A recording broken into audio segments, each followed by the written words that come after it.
ጨዋታ እያለ የምን ጭርታ ነው? የምን ዝምታ ነው? እዛ ታች ሰፈር ማለት ነው ጭር ሲል ዝም ሲል ጊዜ የፈራን እየመሰላቸው ነው። ሞኝ በለው። እኛ አንፈራ፣ መቼም አንፈራ።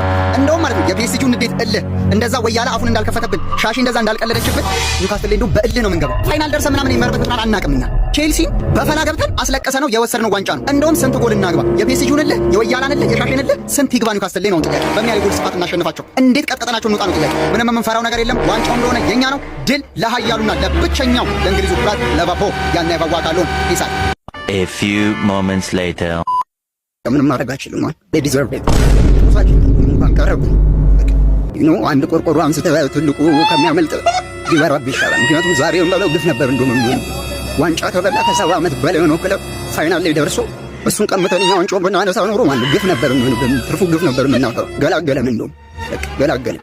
ዋናው ትልቁን ፕሪሚየር ሊግ የሚሰጋት ከሚሆን ሊገላገለን እንደውም ይብሉት።